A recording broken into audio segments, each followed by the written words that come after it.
Seri 4 Pedang Kayu Harum. Pendekar Lembah Naga. Cerita, Ho Ping Hu. Audiobook, novel silat. Bab 35. Baiklah, Liong Te. Akan tetapi jangan lupa untuk menemui aku, karena setelah selesai menyaksikan pemilihan, aku pun harus kembali ke selatan, ke kota raja menghadap Kakanda Kaisar, melaporkan perjalananku ke selatan. Dan kita akan melakukan perjalanan bersama lagi ke selatan, menyeberang tembok besar. Girang sekali hati Sin Liong mendengar jawaban ini. Kakak angkatnya ini memang bijaksana sekali. Terima kasih, Houko. Nah, aku pergi dulu. Kenapa engkau tidak membawa kudamu? Bawalah, agar engkau tidak terlalu capai. Sin Liong tersenyum dan makin beratlah hatinya untuk menyinggung hati kakak angkatnya ini yang sering sudah memperlihatkan rasa sayang kepadanya. Dia mengangguk, lalu meloncat naik ke atas punggung kuda dan melarikan kudanya, setelah 2 kali menoleh ke arah Han Hou yang memandangnya sambil tersenyum. Sin Liong membalapkan kudanya memasuki hutan.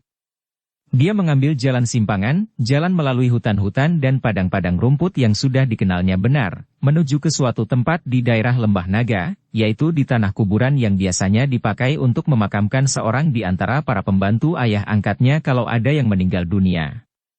Dia hendak mencari kuburan ibu kandungnya. Dan karena ibu kandungnya tewas di tangan Kim Hong Liu Nio, maka tentu saja dia tidak dapat berterus terang kepada Han Hou. Pula, dia khawatir kalau sampai bertemu dengan Kim Hong Liu Nio dan Hek Hiat Moli, dia tidak akan kuat menekan kemarahan hatinya. Tidak sukar baginya untuk menemukan makam ibunya, karena di antara beberapa buah makam yang tidak banyak jumlahnya itu dia melihat makam di mana terdapat batu nisannya yang bertuliskan huruf-huruf ukiran yang cukup indah karena ditulis oleh Kui Hok Boan yang pandai menulis. Di situ terukir nama Liong Si Kui atau Nyonya Kui Hok Boan. Sin Liong yang sudah mengikat kudanya pada sebatang pohon, kini berdiri di depan makam itu, makam yang terlantar dan tidak terpelihara karena siapa yang akan memeliharanya setelah keluarga Kui diharuskan pergi dari Lembah Naga. Makam itu penuh dengan rumput tebal dan tanaman liar. Sampai lama Sin Liong berdiri termenung, memandangi rumput-rumput tebal itu dan terbayanglah walah ibu kandungnya yang selalu bersikap lembut kepadanya. Dia tidak merasa berduka, tidak merasa terharu, hanya merasa marah sekali, marah dan dendam kepada Kim Hong Liu Nio dan Hek Hiat Moli. Akan tetapi dia juga merasa tidak enak sekali kepada Cheng Han Hou yang begitu baik kepadanya, bahkan yang pernah menyelamatkan dia dan mengorbankan nyawa anak buahnya sendiri, yaitu Hek Liong Ong untuk menyelamatkannya. Kim Hong Liu Nio dan Hek Hiat Moli hutang nyawa ibu kandungnya dan kakeknya kepadanya, akan tetapi dia pun hutang budi kepada Han Hou dan tidak semestinya kalau dia menyakitkan hati Han Hou. Oleh karena itu, dia harus bersabar, dia harus menanti kesempatan dapat bertemu berdua atau bertiga saja dengan 2 orang musuh besarnya itu, di luar tahu Han Hou. Ibu. Dia berbisik dan Sin Liong lalu mempergunakan kedua tangannya untuk membersihkan tempat itu, mencabuti rumput-rumput dan tanaman liar yang tumbuh di atas makam sampai makam itu kelihatan bersih. Setelah membersihkan makam ibunya dan berlutut di depan makam, Sin Liong lalu bangkit dan meninggalkan makam, meloncat ke atas punggung kudanya dan memasuki hutan di mana dahulu dijadikan tempat bermain bersama para monyet besar. Begitu memasuki hutan, Sin Liong merasa gembira sekali. Ingin dia melepaskan pakaiannya dan berloncatan dari pohon ke pohon seperti dahulu. Dan dia merasa malu sendiri duduk di atas punggung kuda besar yang sudah berkeringat itu. Dia meloncat turun, menurunkan pelana dan buntalan pakaian, melepaskan kendali dan membiarkan kuda itu bebas, lalu menepuk pinggul kuda itu. Nah, kau boleh bebas bermain-main di sini, katanya. Kuda itu lari congklang dan lenyap di sebuah tikungan, di antara pohon-pohon. Sin Liong tertawa, lalu dia meloncat ke atas sebuah pohon besar, menaruh pelana, kendali dan buntalan di atas pohon, di antara cabang-cabang yang tinggi. Kemudian dia berloncatan dari dahan ke dahan, dari pohon ke pohon, mencari-cari teman-temannya. Akan tetapi Sin Liong merasa kecewa. Ketika dia bertemu dengan segerombolan monyet, mereka itu memekik dan memperlihatkan taring, bahkan mereka lalu melarikan diri ketika didekatinya. Mereka tidak mengenalnya lagi. Tentu saja, pikirnya.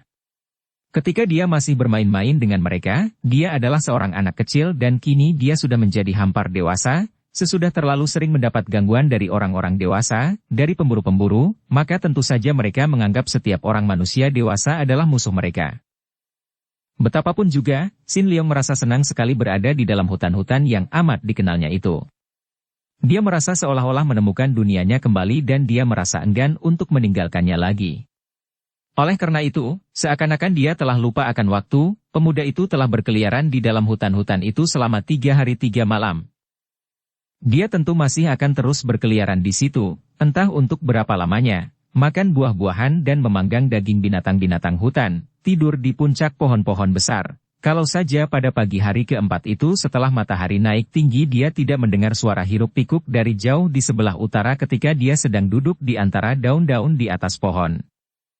Sin Leong terkejut dan segera dia memperhatikan suara itu. Maka tahulah dia bahwa itu adalah suara banyak orang yang bersorak-sorak gembira, seolah-olah sedang menonton sesuatu yang menyenangkan sekali. Teringatlah dia akan sayembara pemilihan guru silat yang diadakan oleh raja di situ, ayah dari Cheng Han Ho. Baru dia teringat bahwa telah 3 hari 3 malam dia berada di dalam hutan-hutan itu, dan bahwa kedatangannya di daerah itu adalah terbawa oleh pangeran itu. Sin Leong meloncat turun dari atas pohon, membereskan pakaian dan rambutnya, kemudian dia berjalan cepat keluar dari hutan menuju ke arah suara yang terdengar dari jauh itu.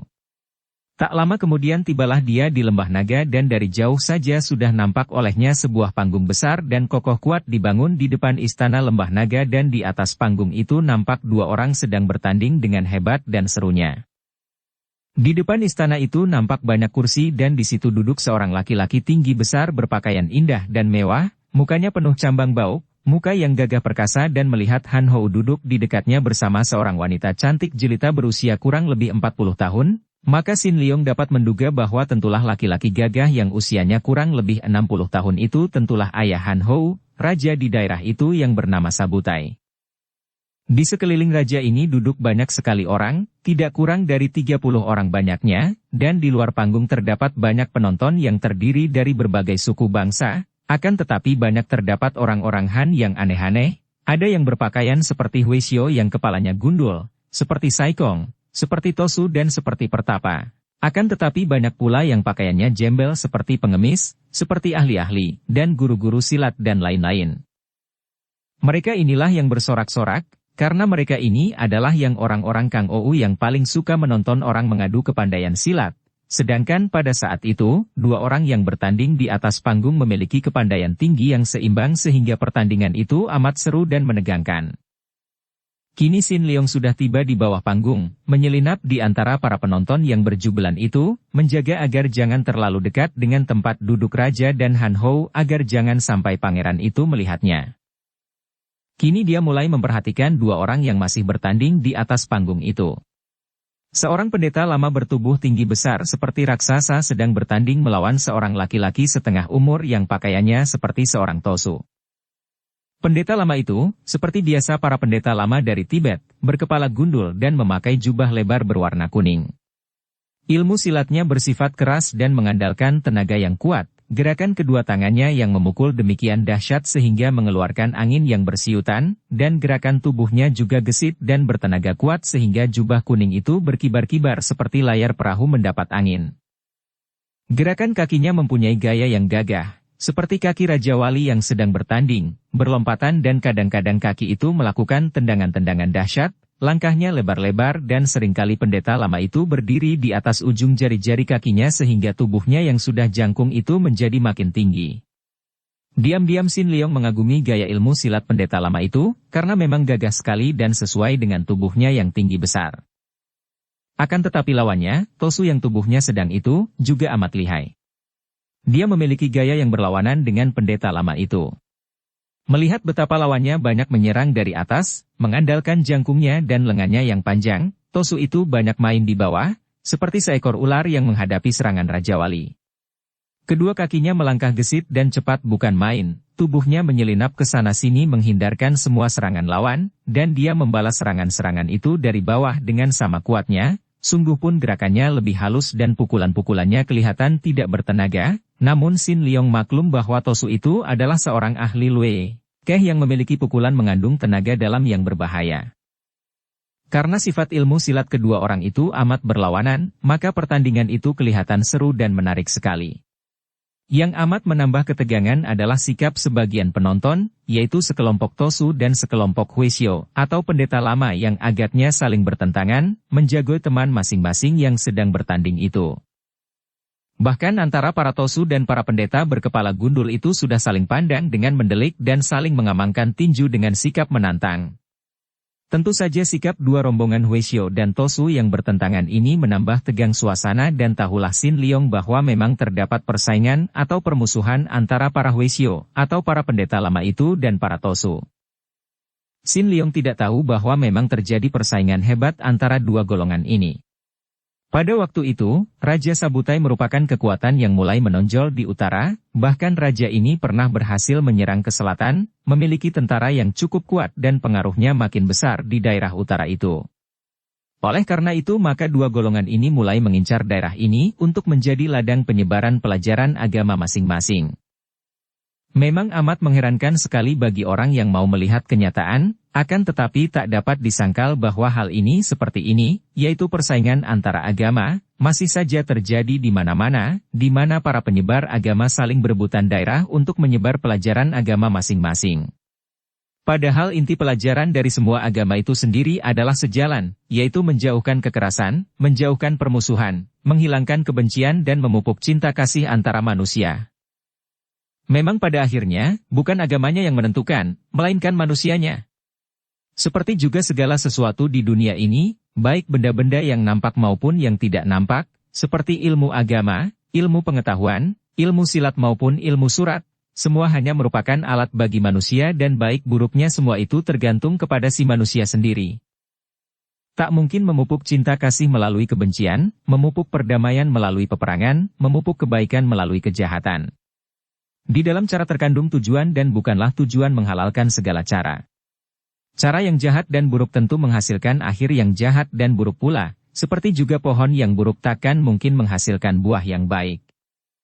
Akan tetapi sayang sekali, kita, atau rombongan Tosu, dan lama yang berada di sekitar panggung Liutai itu, hanya mementingkan buahnya, hanya mementingkan akhir tujuan, sama sekali lupa akan pohonnya, lupa akan caranya, lupa akan tindakan mereka pada saat itu.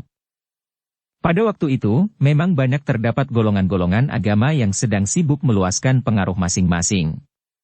Tentu saja golongan-golongan ini terdiri orang-orang yang hanya mengaku beragama, akan tetapi sesungguhnya mereka itu adalah orang-orang yang ingin mengejar kesenangan melalui agama.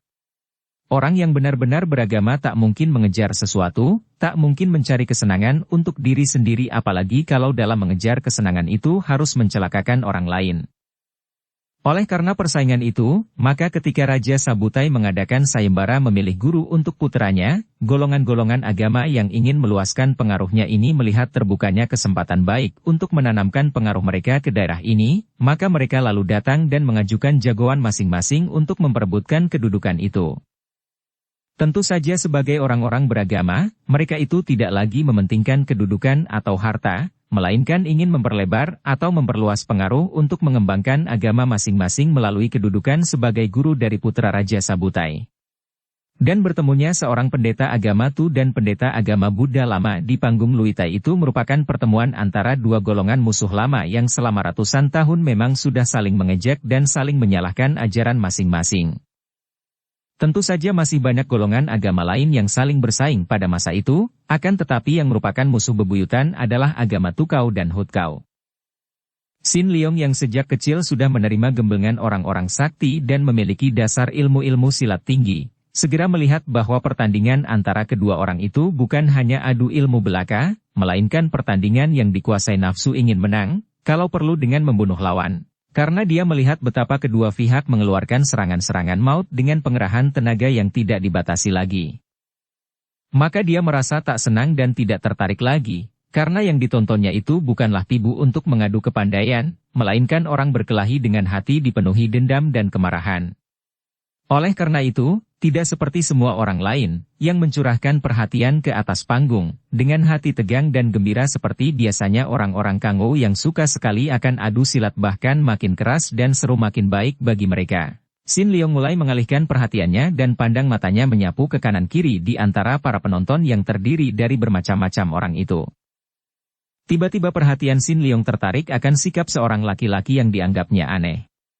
Semua orang mencurahkan perhatian mereka ke atas panggung, kecuali sebagian para Tosu dan Hueshio yang saling ejek dan saling ancam, akan tetapi dia melihat seorang laki-laki yang sikapnya amat mencurigakan. Laki-laki ini memakai baju hitam, pakaiannya seperti seorang ahli silat, ringkas dan sepasang matanya mengerling ke kanan-kiri dengan tajam, seperti mata orang yang mempunyai niat buruk dan takut ketahuan orang. Laki-laki itu berusia kurang lebih 60 tahun, jenggot dan kumisnya pendek dan kaku, tubuhnya tegap dan dia berdiri agak membungkuk di antara penonton, kemudian dengan gerakan gesit dia menyelinap pergi. Xin Liong cepat memperhatikan orang itu karena dia melihat betapa orang itu mengeluarkan sebatang anak panah. Ujung anak panah itu mengeluarkan sinar kehijauan tanda bahwa anak panah itu ujungnya mengandung racun. Bagi seorang Kangou, membawa senjata bukanlah hal yang aneh, dan andai kata sikap orang ini tidak mencuri hati Xin Liong, pemuda ini pun tentu akan menganggap hal itu wajar saja. Akan tetapi orang itu mengusik kecurigaan hatinya, maka diam-diam dia lalu membayangi orang itu dengan pandang matanya, bahkan kakinya mulai bergerak pula menyelinap di antara penonton ketika dia melihat orang itu makin mendekati panggung di mana duduk Han Hou dan keluarga raja. Jantungnya berdebar tegang ketika dia melihat laki-laki itu menggerakkan tangan dan sinar hijau menyambar ke depan ke arah Cheng Han Hou. "Houko, awas!" Xin Liong cepat berseru nyaring sekali, mengatasi kegaduhan suara pertandingan di atas panggung dan para penonton. Teriakannya itu menyadarkan Han Hou yang cepat bangkit berdiri, kemudian dengan tangkasnya pemuda bangsawan itu menggerakkan tangannya sambil miringkan tubuh, berhasil menangkap anak panah yang menyambar ke arahnya tadi. Xin Liong meloncat ke atas melemparkan orang yang tadi dia tangkap dan dia pegang tengkuknya tanpa orang itu mampu meloloskan diri atau melawan.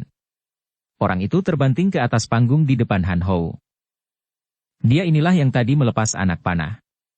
"Awas, anak panah itu beracun, Houko," kata Xin Liong.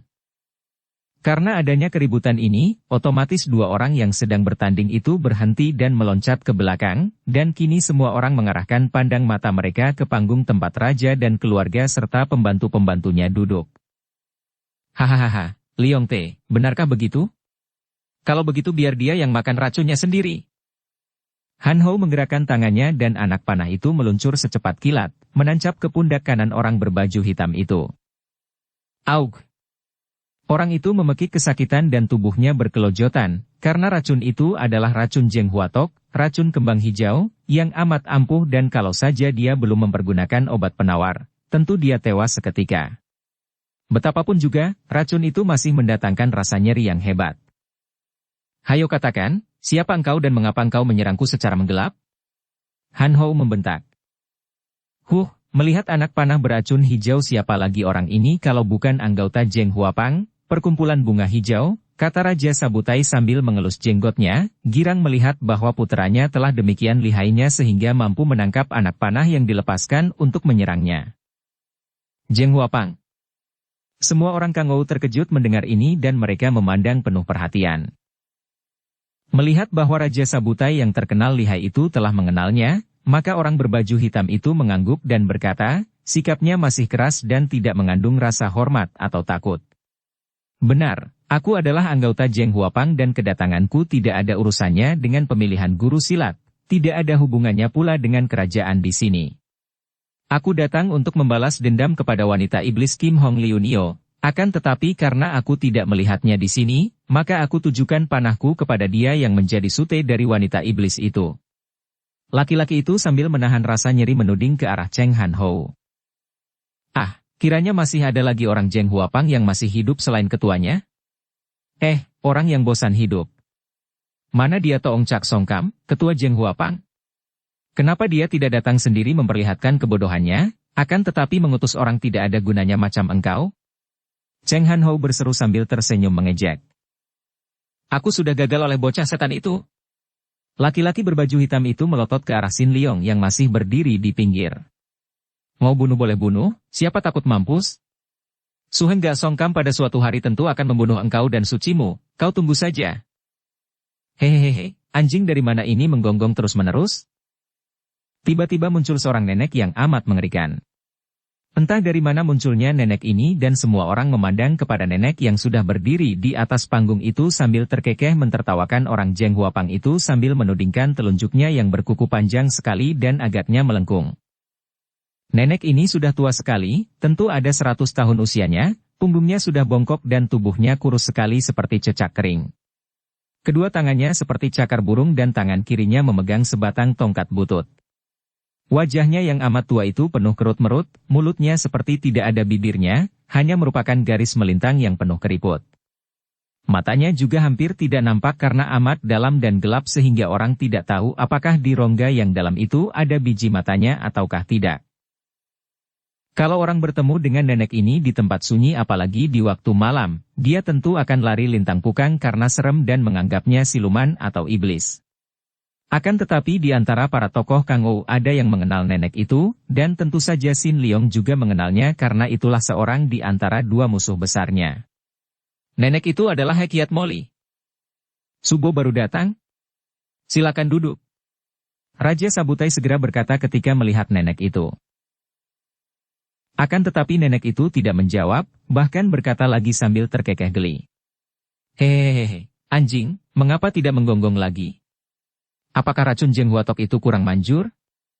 Nah, kau coba rasakan racunku ini.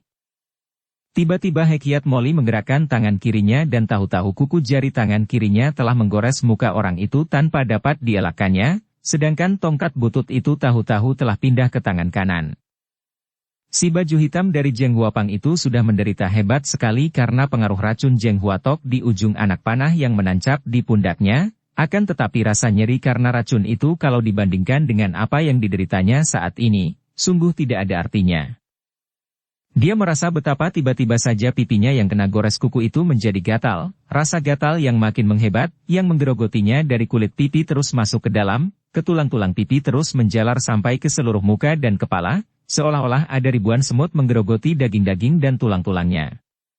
Rasanya gatal, pedih, ngilu dan sukar diceritakan bagaimana tepatnya karena seolah-olah segala macam rasa nyeri yang menimbulkan penderitaan berkumpul di situ. Kiranya tidak ada orang yang akan sanggup menahan rasa nyeri seperti ini, rasa nyeri yang terlalu hebat sehingga tidak membuat dia pingsan, akan tetapi juga demikian luar biasanya sehingga tidak tertahankan lagi untuk tidak berteriak, bergulingan, mencakar-cakar muka sendiri dan orang Zheng Huapang itu menjadi seperti gila. Mukanya sudah habis dicakarinya sendiri, kulit mukanya pecah-pecah berdarah sehingga muka itu berubah merah seperti dicat, hidungnya remuk dicakar dan dicabiknya, bahkan kemudian, dalam usahanya untuk melenyapkan rasa gatal dan nyeri luar biasa itu, dia menggunakan jari-jari tangannya untuk mencokal keluar kedua matanya. Akhirnya, dengan suara pekik terakhir yang amat mengerikan, orang yang mukanya sudah tidak karuan macamnya itu jatuh berkelojotan di atas panggung, kemudian kaki tangannya merentang dan menegang, kaku dan mati. Menyaksikan peristiwa yang amat mengerikan ini sang permaisuri, yaitu putri Hamila Ibu Cheng Han Hou membuang muka dan Raja Sabutai segera memberi isyarat kepada para dayang dan pengawal untuk mengantar sang permaisuri memasuki istana Lembah Naga. Juga semua orang yang hadir merasa amat ngeri. Belum pernah mereka menyaksikan kekejaman seperti yang diperlihatkan oleh nenek tua renta itu. Sin Leong sendiri diam-diam merasa menyesal bukan main. Biarpun si baju hitam tadi adalah seorang Zheng Huapang dan utusan ketua Zheng Huapang yang pernah menyiksanya dan nyaris membunuhnya, juga biarpun orang tadi berusaha untuk membunuh kakak angkatnya, akan tetapi akhirnya orang itu mati di bawah siksaan Hekiat Moli musuh besarnya.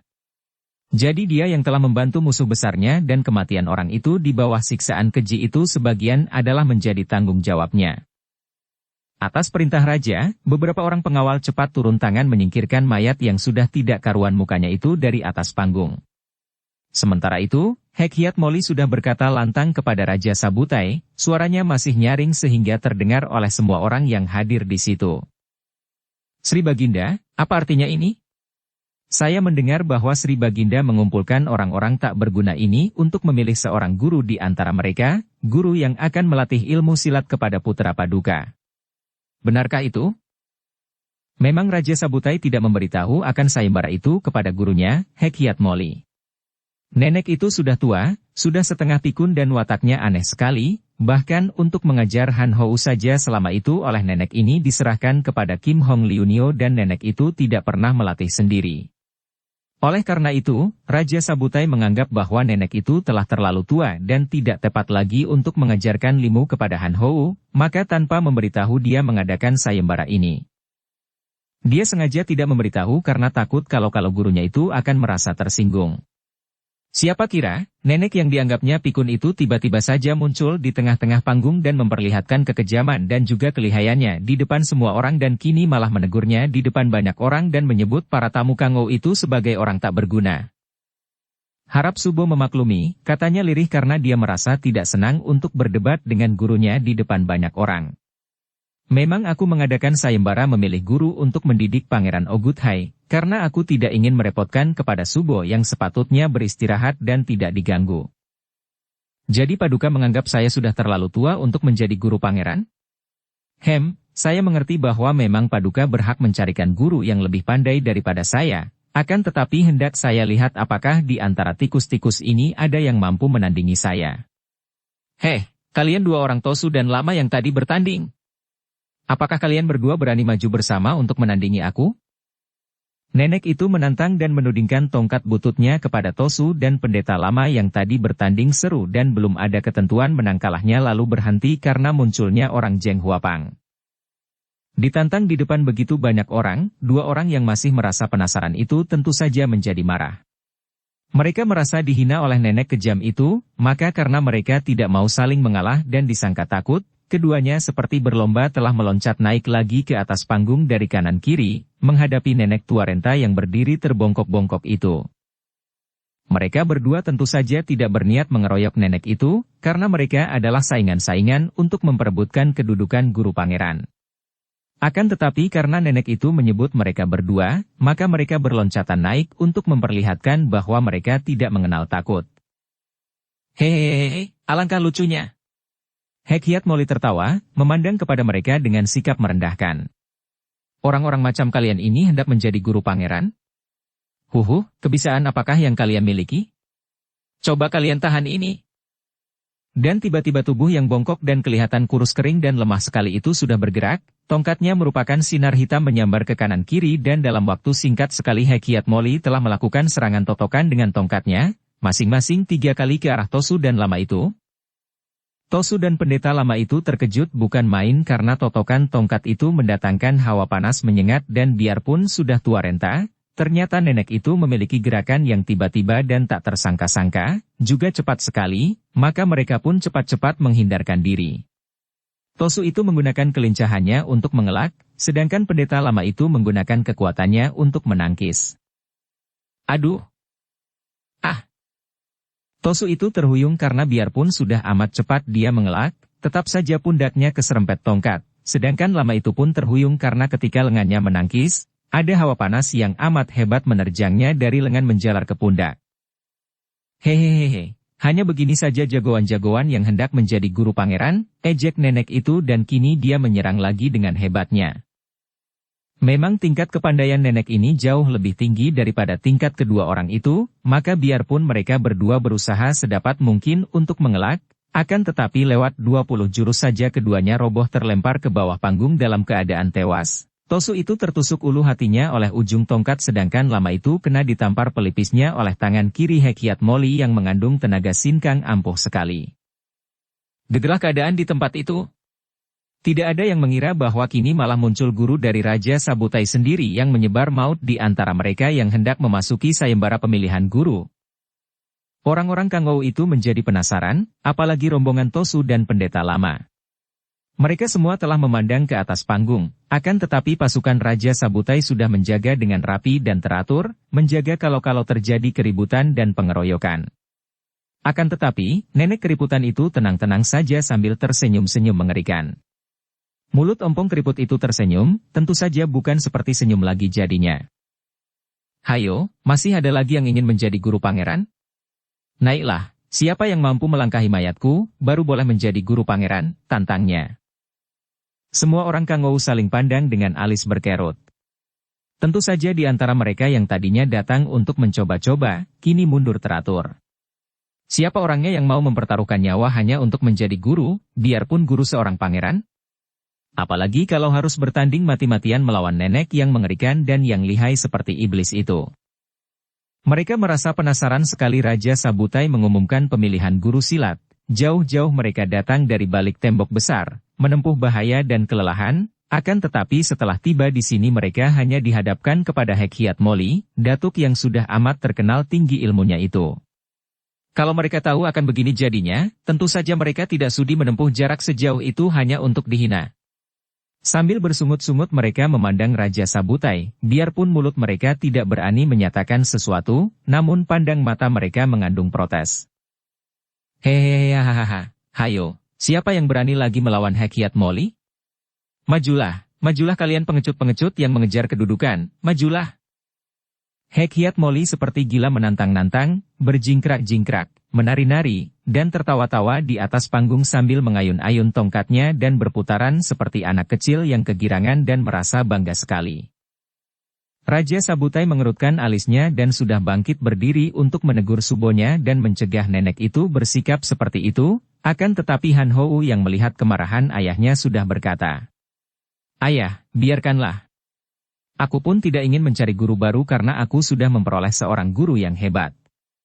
Biarkan Subo agar dia tidak marah-marah." Sementara itu, para tamu yang melihat sikap nenek itu, sebagian merasa jerih dan sebagian lagi merasa muak, maka berturut-turut pergilah mereka meninggalkan tempat itu tanpa pamit lagi. Melihat ini, Hek Hiat Moli terkekeh dan terus menantang-nantang. Hehehehe, pengecut-pengecut hina. Siapa berani melawanku? Hehehe, agaknya tidak ada seorang pun yang berani melawan Hek Hiat Moli.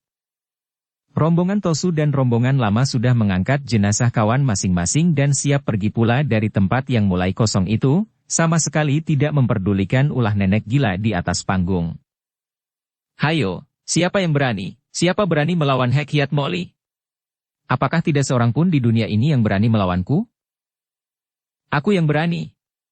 Aku berani melawanmu. Semua orang yang masih belum meninggalkan tempat itu terkejut bukan main dan memandang ke arah panggung di mana seorang pemuda berdiri tegak menghadapi nenek gila itu. Pemuda ini bukan lain adalah Sin Liong.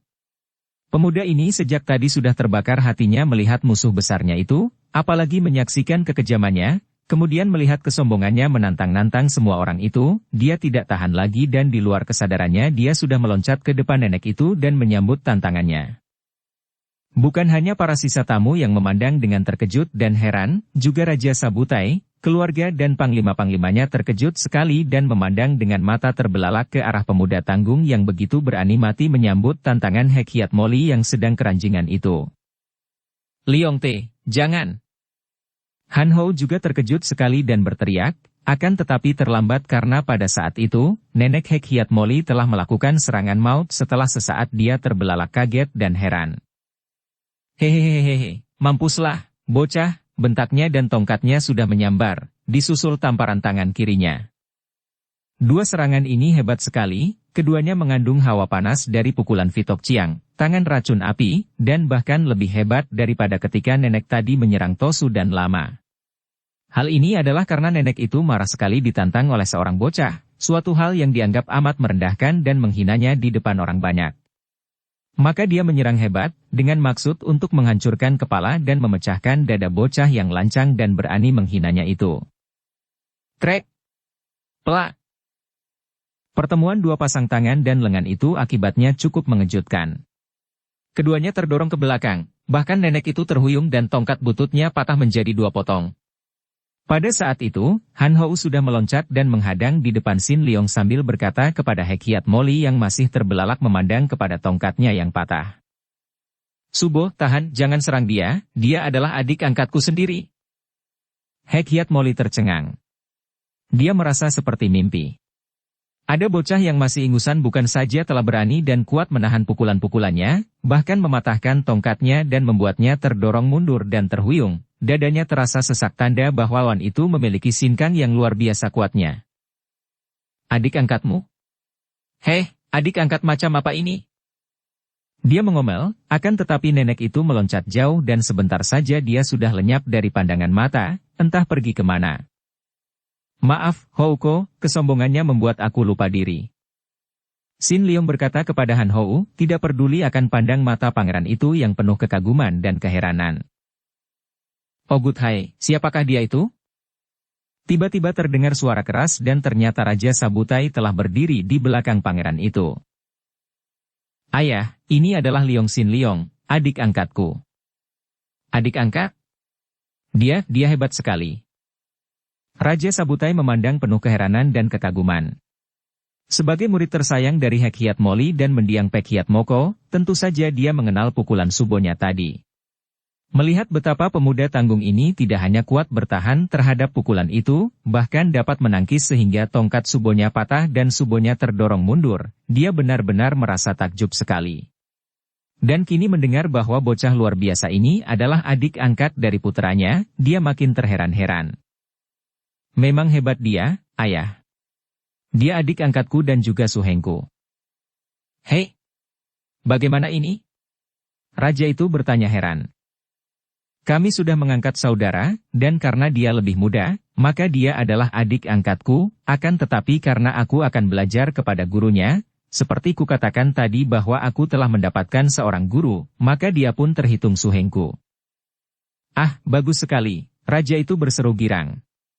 Melihat kelihayan pemuda tanggung itu yang sudah kuat melawan subonya, dia percaya bahwa guru yang didapatkan oleh putranya itu tentu seorang yang sakti luar biasa. Siapakah gurumu itu? Aku belum diterima menjadi muridnya, akan tetapi aku ingin berguru kepadanya, ayah.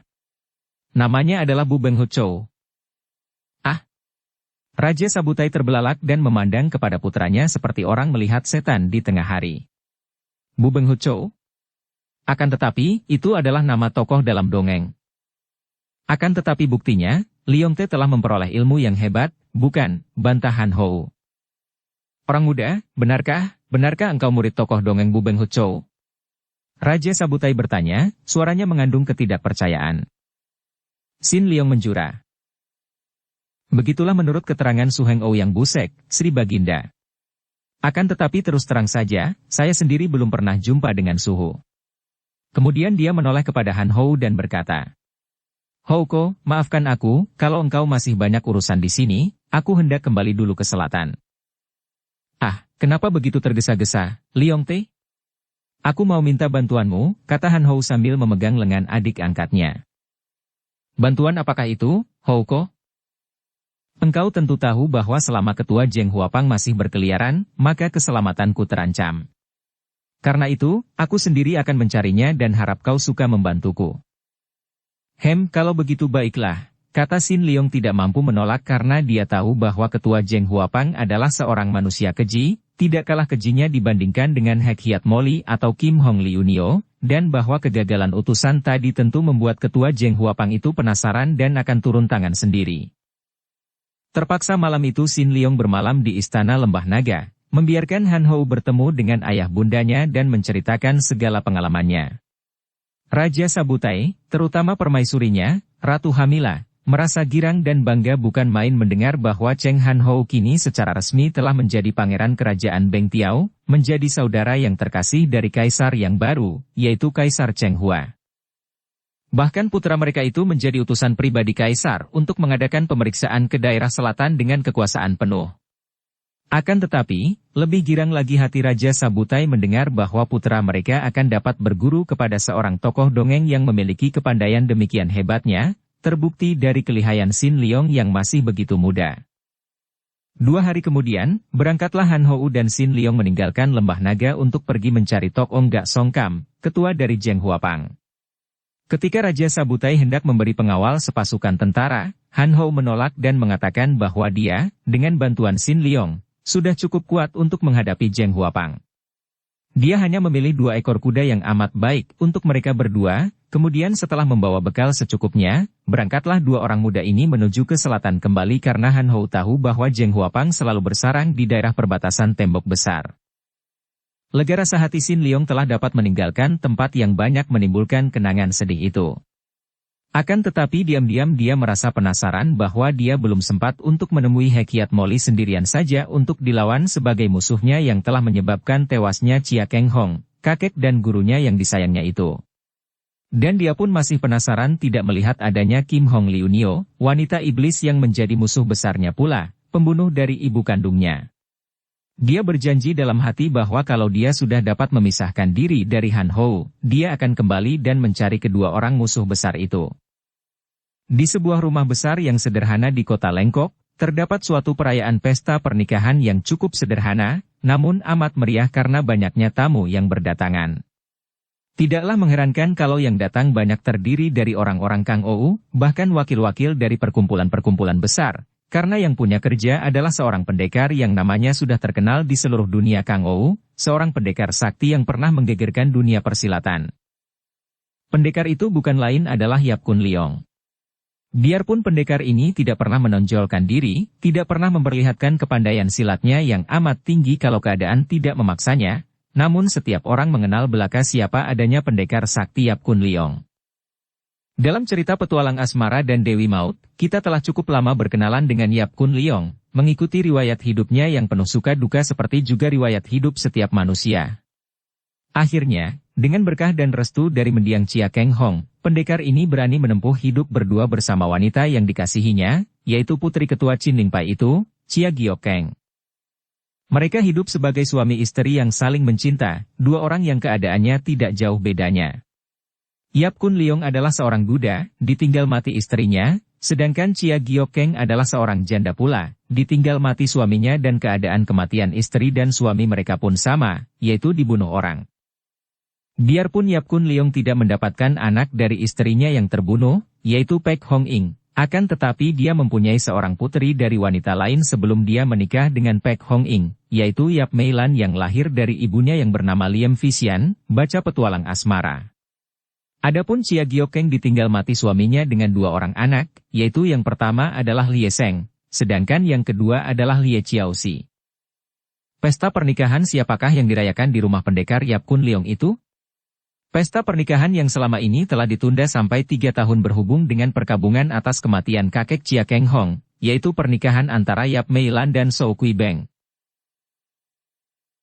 Bersambung ke bab 36. Dukung kami dengan subscribe, follow, like, komen dan share. Terima kasih.